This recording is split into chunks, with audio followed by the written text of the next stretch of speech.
প্রতি কিলোমিটারে বাসের ভাড়া 11 পয়সা বৃদ্ধি করল সরকার। তেলের দাম কমলে ভাড়া কমানোর প্রতিশ্রুতি সড়কমন্ত্রী। সংরক্ষিত নারী আসনে বিএনপির 36 প্রার্থীকে বৈধ ঘোষণা ইসি। এনসিপির মনিরা শারমিনের মনোনয়নপত্র বাতিল। চট্টগ্রামে ওয়াসার মাটি খননের সময় ধসে পড়ে 2 শ্রমিক নিহত, গুরুতর আহত আরও 2 জন। এবং যুদ্ধবিরতির মধ্যেই ইসরায়েলের হামলায় লেবাননের সাংবাদিক সহ নিহত 5। এমন পরিস্থিতিতে হরমুজ খোলা অসম্ভব বলছে ইরান।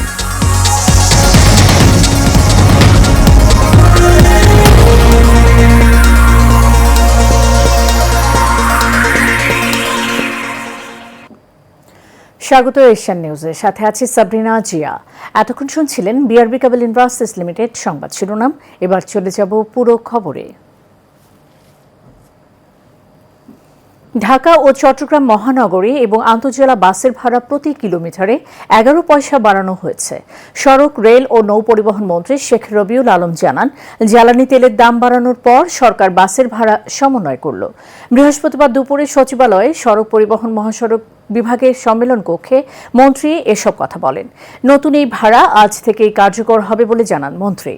জ্বালানি তেলের দাম বাড়া কমার সঙ্গে পরবর্তীতে বাস ভাড়া সমন্বয় করা হবে বলেও তিনি জানান। ঢাকা চট্টগ্রাম মহানগরে বাস ভাড়া 2 টাকা 42 পয়সা থেকে 11 পয়সা বাড়িয়ে করা হয়েছে 2 টাকা 53 পয়সা। আন্তঃজেলার বাসে 2 টাকা 12 পয়সা থেকে 11 পয়সা বাড়িয়ে করা হয়েছে 2 টাকা 23 পয়সা।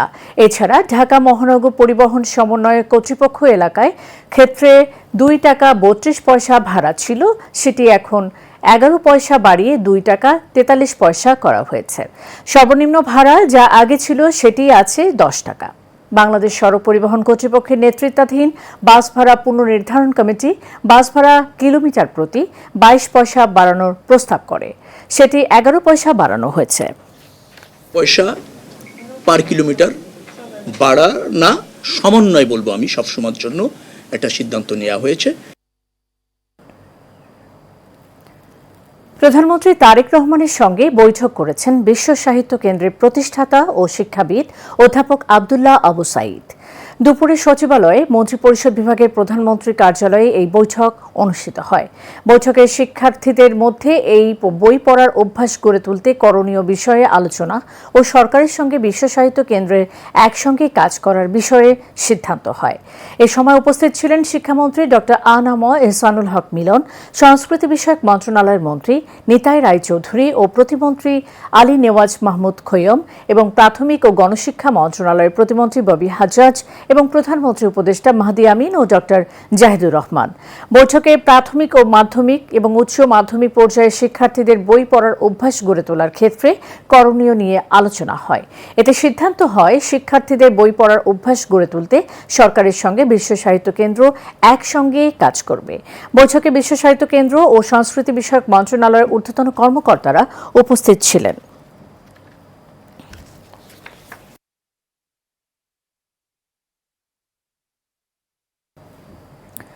ত্রয়োদশ জাতীয় সংসদ নির্বাচনে সংরক্ষিত নারী আসনে বিএনপি মনোনীত 36 প্রার্থীর মনোনয়নপত্র বৈধ ঘোষণা করেছেন নির্বাচন কমিশন। নির্বাচন কমিশনের কার্যালয় থেকে এই তথ্য জানান নিসের যুগ্ম সচিব মঈনুদ্দিন খান। তিনি বলেন, বিএনপি জোটে 36 জনের মনোনয়নপত্র প্রাথমিকভাবে বৈধ ঘোষণা করা হয়েছে। স্বতন্ত্র জোটের 1 জনের মনোনয়নপত্র গ্রহণ করা হয়েছে। এ সময় সহকারী রিটার্নিং অফিসার ইসির উপসচিব মোহাম্মদ মনির হোসেন বলেন, কোনো দল বা জোটের সমর্থন না থাকায় আলাদাভাবে জমা দেয়া 3 জনের মনোনয়নপত্র বাছাইয়ে বাতিল করা হয়েছে। এছাড়া ব্যাংকের চাকরি ছাড়া 3 বছর পার না হওয়ায় সংরক্ষিত নারী আসনে এনসিপি যুগ্ম আহ্বায়ক মনিরা শারমিনের মনোনয়নপত্র বাতিল করা হয়েছে। জুলাই গণ অভ্যুত্থানে নারায়ণগঞ্জে হত্যার ঘটনায় করা মানবতা বিরোধী অপরাধের মামলায় শামীম ওসমান সহ 12 আসামির বিরুদ্ধে অভিযোগ গঠনের আদেশ আগামী 5ই মে দিন ধার্য করেছেন আন্তর্জাতিক অপরাধ ট্রাইব্যুনাল। বৃহস্পতিবার ট্রাইব্যুনাল 1-এর চেয়ারম্যান বিচারপতি মোহাম্মদ গোলাম মর্তুজা মজুমদারের নেতৃত্বাধীন বিচারিক প্যানেল এই দিন ধার্য করেন। জুলাই আন্দোলনে কুষ্টিয়া 6 হত্যাসহ ষড়যন্ত্র ও উস্কানির ঘটনায় মানবতা বিরোধী অপরাধের মামলায় ট্রাইব্যুনাল 2 এই আওয়ামী লীগের যুগ্ম সাধারণ সম্পাদক মাহবুব মাহবুবুল আলম হানিফের তদন্তকারী কর্মকর্তার জেরা শেষ হয়েছে আজ। 11 মে থেকে শুরু হবে প্রসিকিউশনের যুক্তিতর্ক উপস্থাপন। এছাড়া জুলাই হত্যা মামলায় আওয়ামী লীগের সাধারণ সম্পাদক ওবায়দুল কাদের সহ 7 আসামির বিরুদ্ধে সাক্ষ্য দেন মামলার তদন্ত কর্মকর্তা।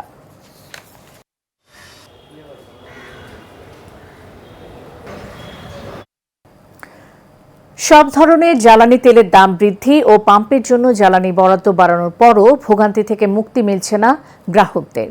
ভোর থেকেই লাইনে দাঁড়িয়ে অপেক্ষা করতে হচ্ছে তেলের জন্য। দাম বাড়ার পরেও পর্যাপ্ত জ্বালানি না পাওয়ায় ক্ষুব্ধ প্রতিক্রিয়া জানান চালকরা। রাজধানী ফিলিং স্টেশনগুলোতে এটি এখন প্রতিদিনের চিত্র হয়ে দাঁড়িয়েছে। চালকরা বলছেন, দাম বাড়ানোর পরও পর্যাপ্ত তেল মিলছে না।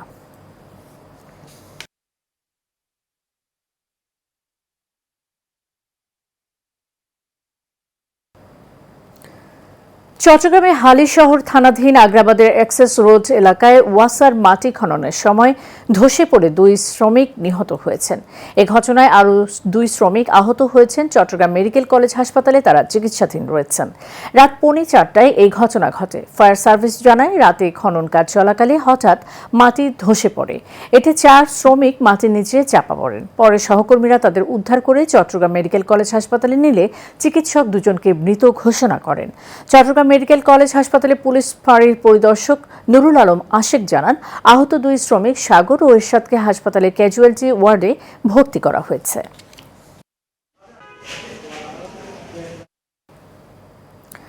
চলতি বছরের শেষের দিকে হযরত শাহজালাল আন্তর্জাতিক বিমানবন্দরে 3rd টার্মিনাল চালু হবে বলে জানিয়েছেন বেসামরিক বিমান পরিবহন ও পর্যটন প্রতিমন্ত্রী এম রশিদুজ্জামান মিল্লাত।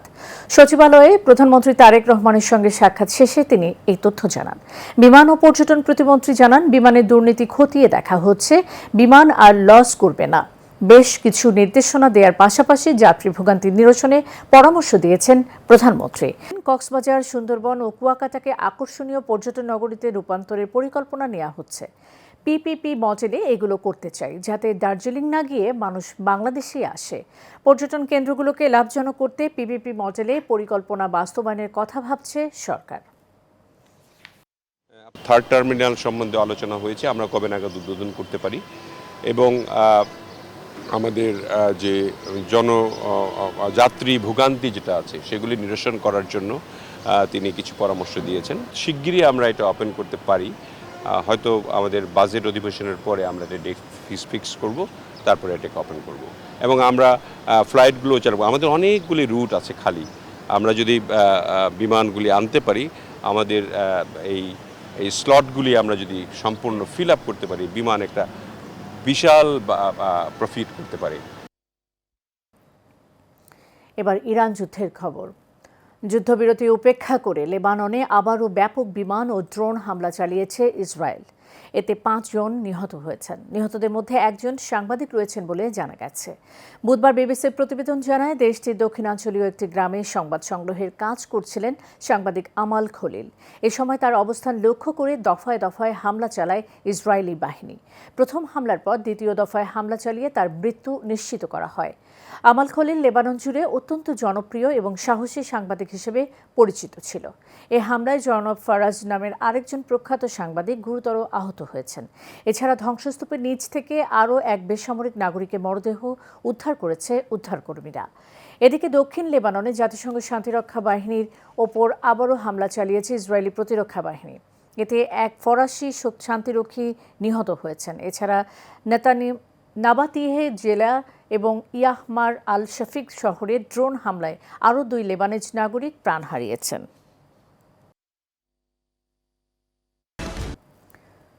বান্দরবান সদর উপজেলার টঙ্কাবতী ইউনিয়ন থেকে 6 জন রাবার শ্রমিককে অপহরণ করেছে দুর্বৃত্তরা। কে বা কারা সেটি নিশ্চিত হওয়া যায়নি। গতকাল রাত 11:30টার দিকে হাতির ডেরা এলাকা থেকে তাদেরকে অপহরণ করা হয়। তারা হলেন নুরুল আফসার, আরাফাত, ইসমাইল, করিমুল্লাহ, রমিত ও সাকিব। অপহৃতদের নাম পাওয়া গেলেও ঠিকানা পাওয়া যায়নি। স্থানীয়রা কাজ শেষ করে রাবার শ্রমিকরা রাবার বাগান ঘরে অবস্থান করছিলেন। হঠাৎ করে হাতে অস্ত্র ও মুখোশ পরে রাবার শ্রমিকদের এসে মারধর করে। পরে তাদেরকে চোখে বেঁধে অপহরণ করে নিয়ে যাওয়া হয়।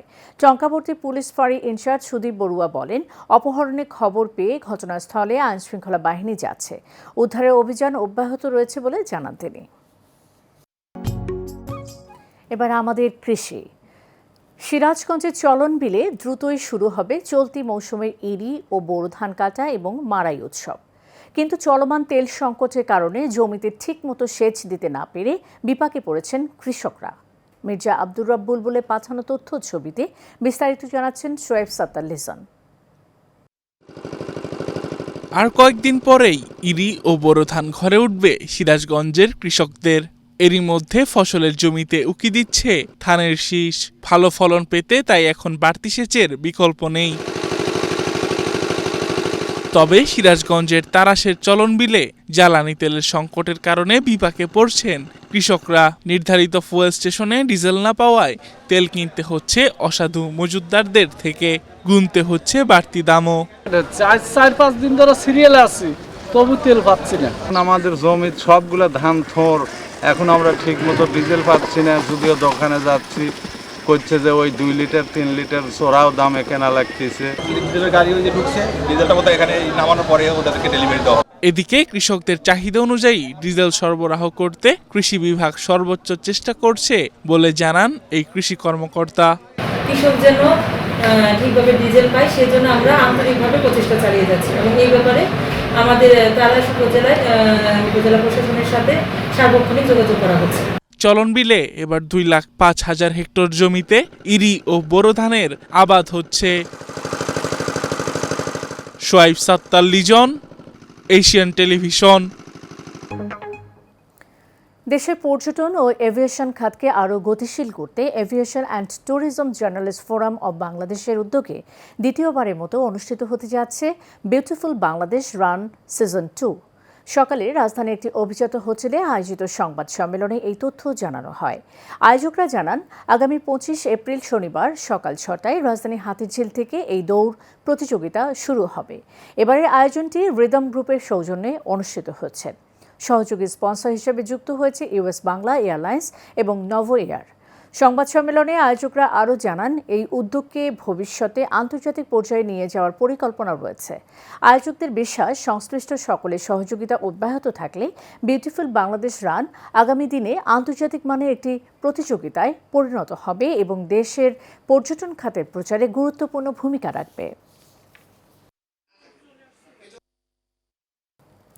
স্বল্প খরচে আধুনিক ও উন্নত মানের চিকিৎসা সেবা নিশ্চিত করতে বাংলাদেশের রিদম গ্রুপ এবং ভারতের মণিপাল হাসপাতালের মধ্যে একটি গুরুত্বপূর্ণ চুক্তি স্বাক্ষরিত হয়েছে।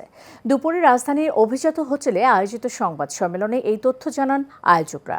অনুষ্ঠানে প্রধান অতিথি হিসেবে উপস্থিত ছিলেন বাংলাদেশে নিযুক্ত ভারতের হাইকমিশনার প্রণয় ভার্মা। চুক্তির আওতায় বাংলাদেশের রোগীদের জন্য সাশ্রয়ী মূল্যে উন্নত মানের চিকিৎসা সেবা নিশ্চিত করা হবে। পাশাপাশি চিকিৎসা গ্রহণের পুরো প্রক্রিয়ায় রোগীদের সহায়তার জন্য যাতায়াত, আবাসন, খাবার সহ প্রয়োজনীয় সকল সুবিধা প্রদান করা হবে।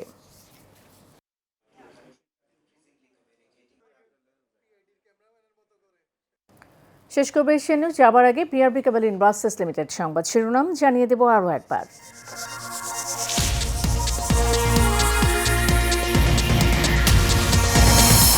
প্রতি কিলোমিটার বাসের ভাড়া 11 পয়সা বৃদ্ধি করল সরকার। তেলের দাম কমলে ভাড়া কমানোর প্রতিশ্রুতি সড়ক মন্ত্রীর।